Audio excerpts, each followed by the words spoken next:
Sweden's Scania trucks dominate European highways, but could they outpace American rigs by a decade?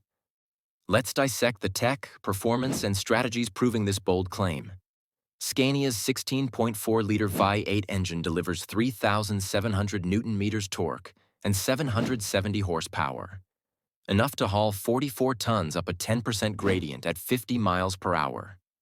Compare that to Peterbilt's 15L diesel engine maxing out at 2,050 Newton-meters. The secret? Scania's OptiCruise gearbox syncs with engine software to cut fuel use by 6%, saving operators $12,000 per year per truck. Meanwhile, 2025 Peterbilt 589s still use manual transmissions as standard. American drivers testing Scanias report shock. It's like my Peterbilt got replaced by a spaceship. The V8's signature roar has even inspired underground music remixes in Europe.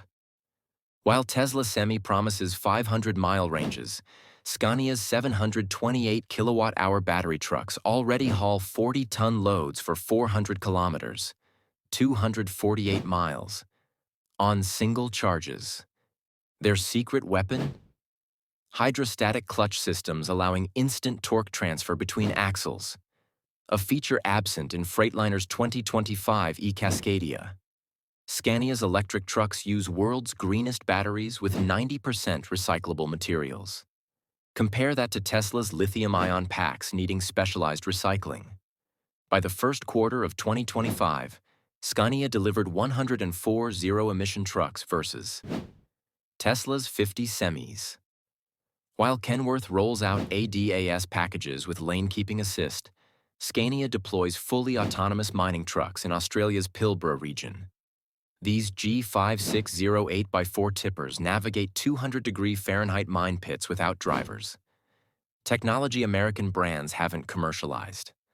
Scania's system uses AI pathfinding that processes terrain data 40% faster than human operators.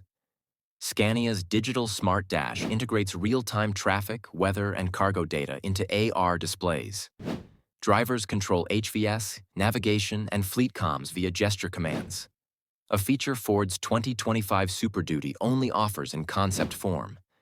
The cabin's 5G connectivity enables over-the-air updates fixing mechanical issues remotely. Peterbilt's 2025 589 still uses analog gauges with optional touchscreen.